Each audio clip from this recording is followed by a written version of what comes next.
Long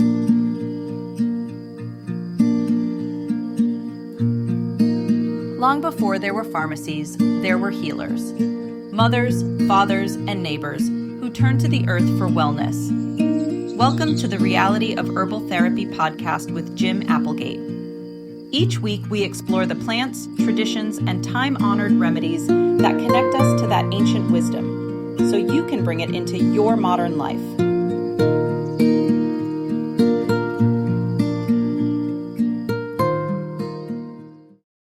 Welcome to the Reality of Herbal Therapy podcast. So today with me, I've got Lynn, and we're going to talk a little bit about skin. A lot of people have their skin changes. We've been talking about the shift between winter and spring, and sometimes there's some change in the skin. But I wanted to talk about a little bit about what happens internally with your skin, and when things shows up on your skin. Basically, your body's kind of telling you some things that are going on. So I want to talk about a few different warning signs that show up on the skin. So if you don't remember, a few episodes ago, I talked about the skin, like the system of the body that is the skin. So it's our largest organ. It basically protects everything on the inside, but it also can repair itself. And it's a really amazing organ. But a lot of times when there's an overload on an internal system, it'll show up, whether it's like your lymphatics, your liver, digestion, anything like that. Quite often it shows up in the skin. Like if there's certain formulas that you take and you're cleansed too fast, it shows up in the skin. Because the skin is kind of the way the body not only is it the largest organ, but it's also one of the detoxifying organs. So we get rid of toxins through it. So let's talk a little bit about some skin signals, what they mean, and a little bit of background on that. So like we were talking about the change, this is the one that kind of got me thinking about doing this podcast episode, is dry, flaky, itchy skin. In New Mexico, with all the wind that comes in the springtime, we tend to get dehydrated really fast. And so when you have dry, itchy skin, sometimes it's a sign of dehydration, but it could also mean that your lymphs are not moving very well, because like we've talked about before, in winter, you don't get as much movement. We're a little more sedentary in the winter time. So it shows that the lymphatics aren't moving as well. This also, dry skin could also point to certain deficiencies, calcium, silica, things like that. So you want to look for those warning signs in the skin.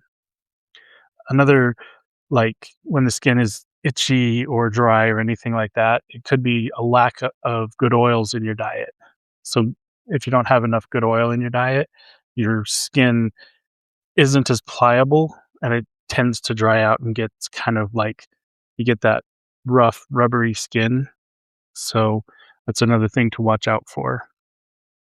So second kind of signal is acne or breakouts, especially around underneath the jaw. If you get a lot of acne along the jaw or in your upper back, that basically tends to mean that there's some congestion with the liver, or your bowels aren't moving correctly.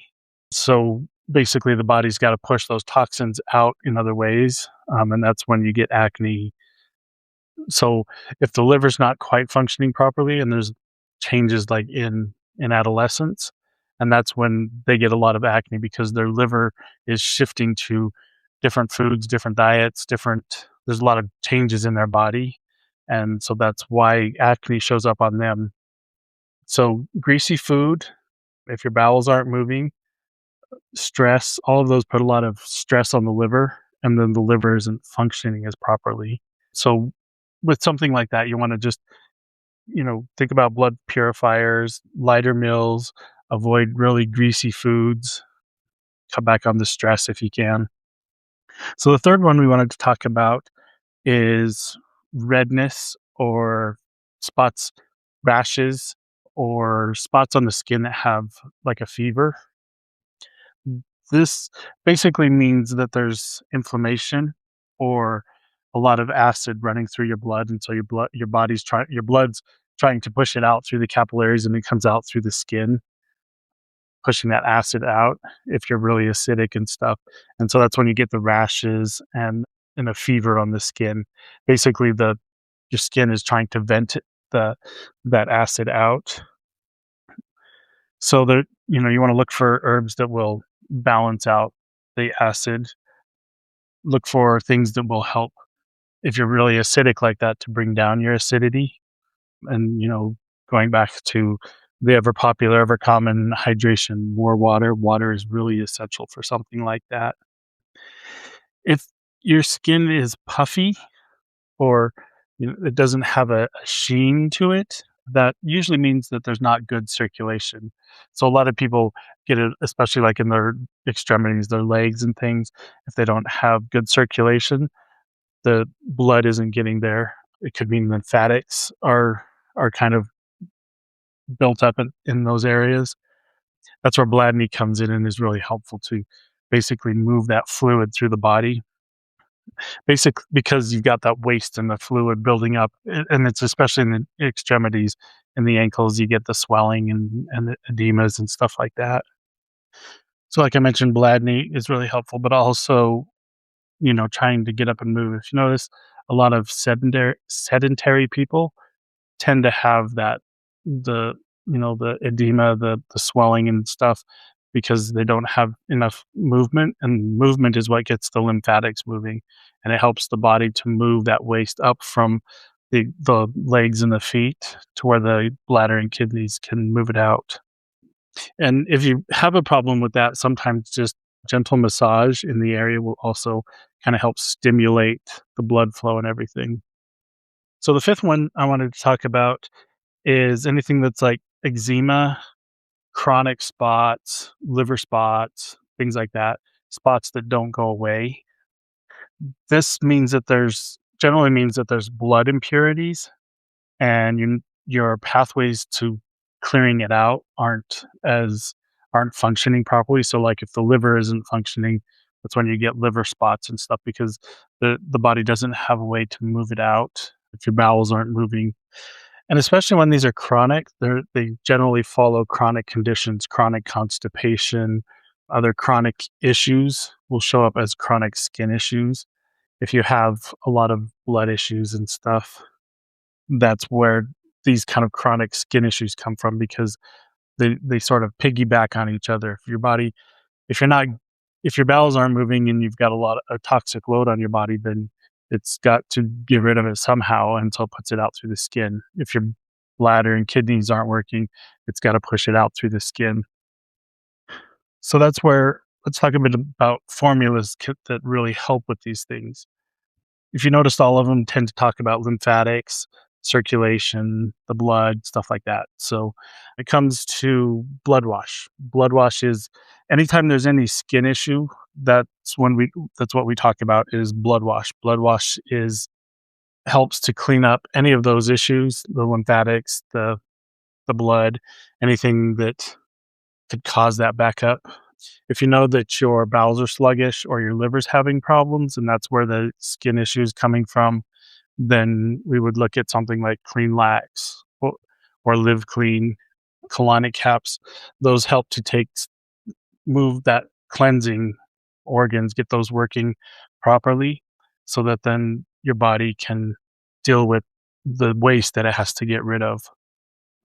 So like I mentioned, if you're cleansing too fast, blood wash is one that it'll show up. If you're cleansing way too fast, it shows up as a rash or a skin irritation because it's moving all of those toxins and it moves them out. So Lynn, you want to have anything to share about blood wash? She's been kind of quiet on this one. I love blood wash. It has helped me a lot of times with many things that I've had issues with, and especially when my system gets sluggish. Something for me that I always check when there's some kind of a skin issue going on is okay, have my filters for the shower and the bathtub worn out? Because here in New Mexico, we have really, really hard water. So even if I was taking all sorts of things to have my internal system okay. I also need to check my external factors to make sure that something isn't adding to that. Like during the dry season here, like when the wind is blowing in the spring, I also have to that's usually when I would end up putting coconut oil on my skin or something like that for a lotion instead of the lotions that have all the crazy chemicals in them and Those and actually dyes and add to the fragrances. load that your skin is dealing with. I usually choose the more free and clear things. I love coconut oil and shea butter, like the straight up stuff, not things that have all sorts of added anything. If I want to smell in it, I add my own essential oils, not buy whatever the market has has made. But the filters on my bathtub and my shower are absolutely essential for me because otherwise I'm just itchy all the time. And that takes all that, like if you're on city water, takes also an extra load off of your Yeah, because skin the and off of your chlorine. body because if you're taking a shower or a bath in that chlorinated water and chlorine is not all that's in there. There's all sorts of stuff besides the hard water. It adds to that toxic load because your skin, even though everything comes out through your skin, you also absorb everything through your skin. Another really big one for me, like if my kids all of a sudden show up with a rash or anything else, first thing I check is my laundry detergent. Did we change it? Did we go on a trip and use laundry detergent, a different one somewhere else? What have my kids' clothes been washed in or exposed to that might be adding to their issues if it's coming and going.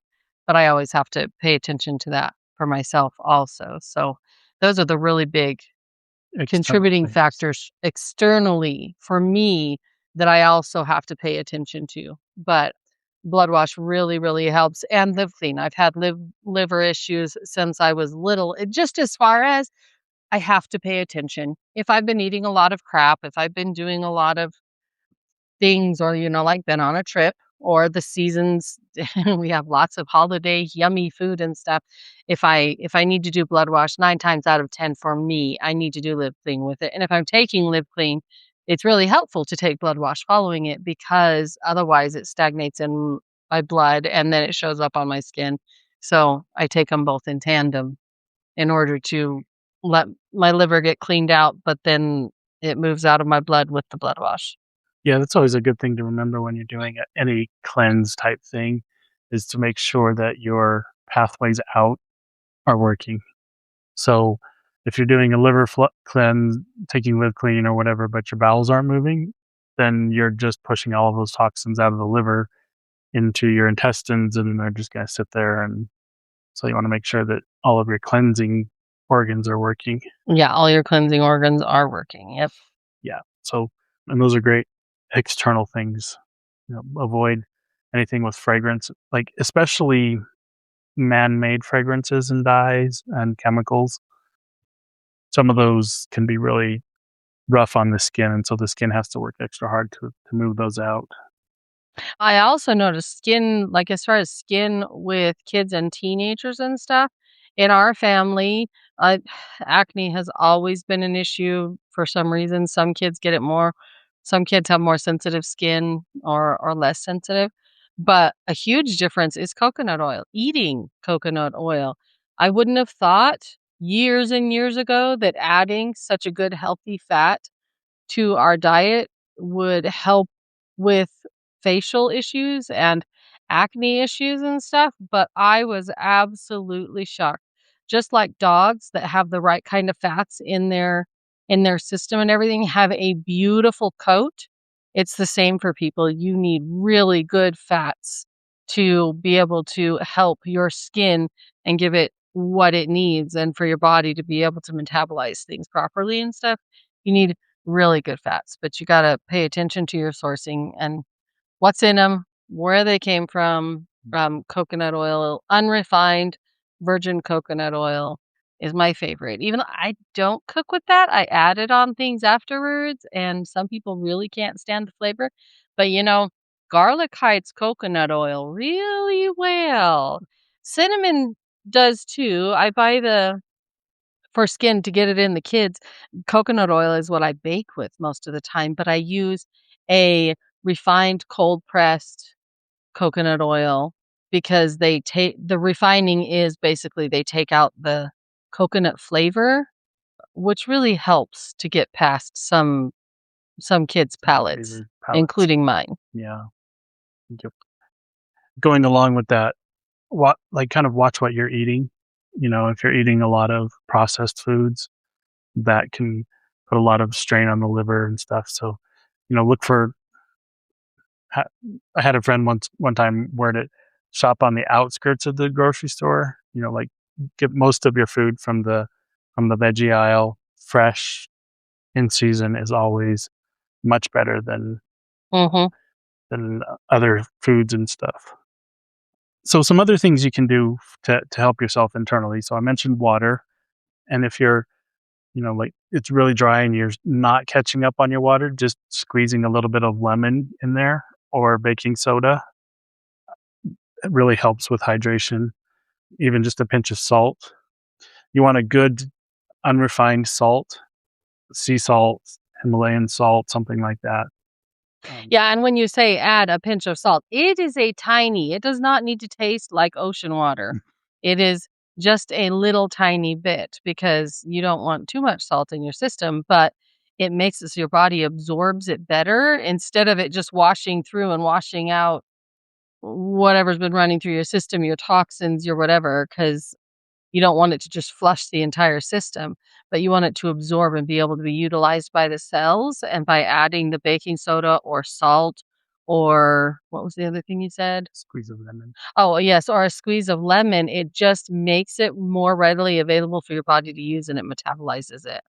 It metabolizes it way better. And also, so lemon in water first thing in the morning kind of does a mini detox on your liver in the morning. So if you suspect that any of your issue might be kind of a liver type thing and stuff, that little bit of lemon as a push, like on an empty stomach in the morning in your water, really makes a difference. Yeah, it helps because you've been fasting for so long. It's kind of like the first thing on your liver, and it encourages the bile to dump. So that's always a really good thing. Along with hydration, we were visiting our grandkids, and one of them was like, I'm really thirsty. I need a soda. Soda is not hydration.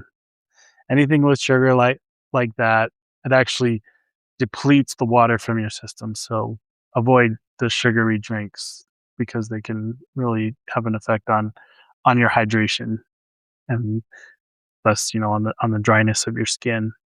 We talked a lot about lymphatics. So the only way the lymphatics move, they don't have a pump built in.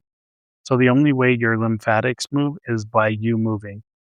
So getting out and going for a walk, even if you're kind of like stuck inside, just, standing in place and walking is really helpful. If you have a rebounder, we love the rebounder.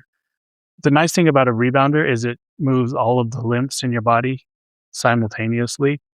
So it doesn't take as much effort to move the lymphs. And that's why Dr. James liked the rebounder so much. There's also a vinegar wash after you get out of the bath or the shower also helps to stimulate the lymphs. It I think part of it is the fact that you would spray it on and kind of rub it. So a soft rubbing on the external on your skin and stuff. It changes the pH. It does some things that really help to support your pulls toxins. skin. Yeah, it helps with the pH, and the pH being in order can really help with that. So if you're doing the rebounder and other things, and somebody who just needs that one more step to be able to do it, and usually you dilute it. It's not a straight up vinegar. It's a few tablespoons in a spray bottle topped off with water. Yeah, so a few tablespoons to a half gallon of water. Not even a half gallon of water. Yeah. But it's not a lot. Yeah. It's you need to have it diluted, not straight up, because that's just too strong for the skin. Yeah.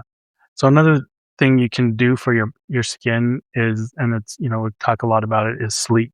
Sleep is essential for... That's my favorite task. Sleep is essential because that's when our body repairs itself. So if you're not getting good sleep or consistent sleep, then your body can't repair itself. And that's when you come into a lot of just where issues like that can come up.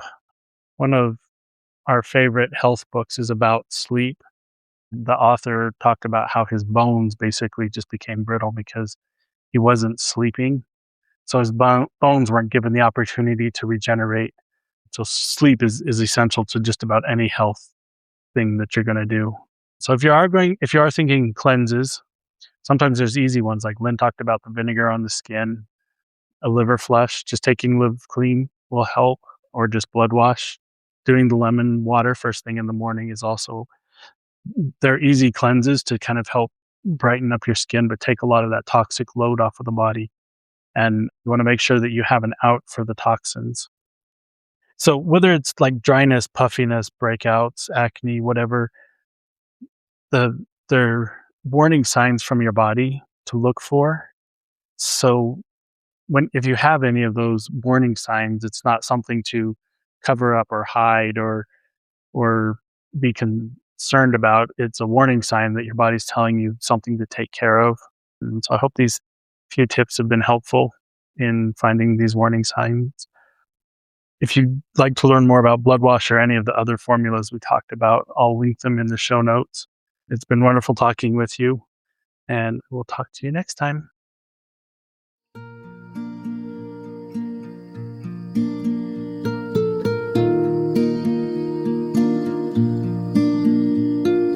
You've been listening to the Reality of Herbal Therapy podcast with Jim Applegate. Visit drugfreehelpstore.com to download your free Healer in Every Home guidebook and explore herbal formulas that support your health naturally. Be sure to follow the podcast, leave a review, and share it with someone who loves natural living as much as you do. Thanks for joining us, and remember, true healing starts at home.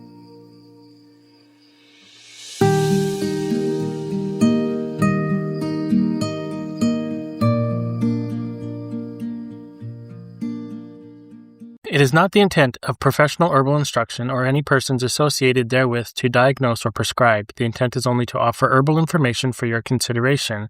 In the event you use this information without your doctor's approval, you are prescribing for yourself, which is your God-given right. But professional herbal instruction or any persons associated herewith assume no responsibility. The claims and statements made on this podcast have not been evaluated by the Food and Drug Administration. These products are not intended to diagnose, treat, cure, or prevent any disease.